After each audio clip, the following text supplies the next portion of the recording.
New Zealand photographer Tom Hutchins spent 4 months in 1956 travelling through China on an exclusive assignment for Life magazine.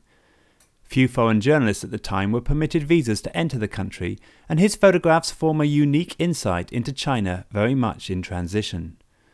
Returning to New Zealand, he sent a handful of prints off to be published, then packaged the negatives and stored them under his house.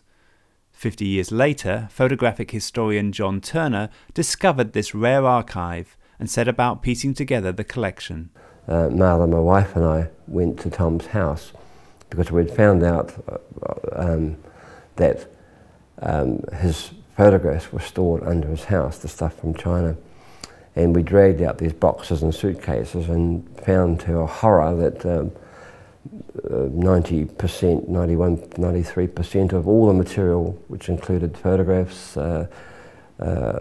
some slides, magazine and newspaper clippings from China, and his own manuscript on writing about his experience and descriptions of the place, and his caption lists, most of those were rotted beyond repair.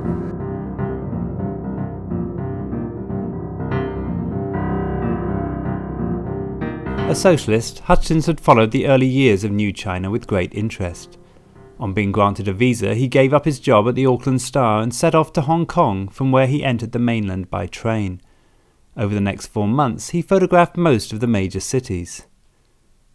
Jia Amy, a recent graduate from Fudan University, was hired to guide Hutchins around Beijing.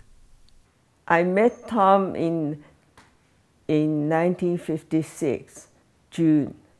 Actually, I was a beginner because I came to work in October of 1955. So I was a beginner, and John was the first foreign photographer I worked with. He did manage to go from what's now, Guangzhou. He went up to Beijing. He got to Xi'an. And he got up to Anshan, and the big steel work areas and the coal mines up in north east of China. And he also got as far west as Urumqi. We had this mind in that most Westerners may look down upon us, thinking we are backward, and so when we work with foreigners and photographers, we are very concerned that they don't take pictures of what we think that's the backward part of China. He pushed the limits. He was gregarious, he was curious, he really liked people. So he would be out there all the time photographing people.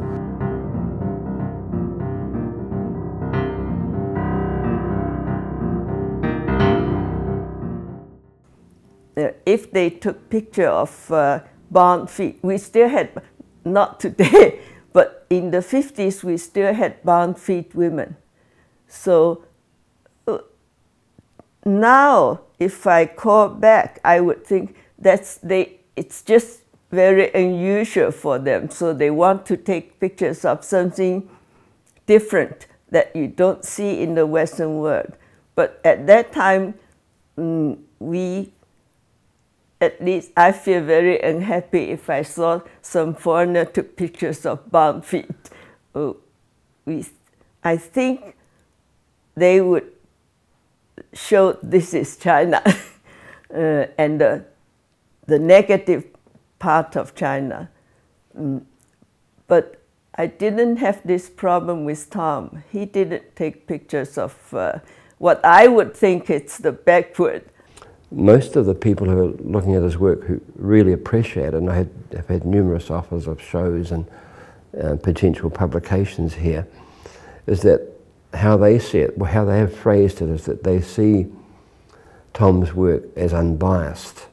And I take that to mean that compared, for instance, to, say, photographers from the United States, who come here with a mindset about the nature of communist society, etc., versus their own capitalist country, that his work was relatively open and relatively neutral and certainly empathetic and sympathetic.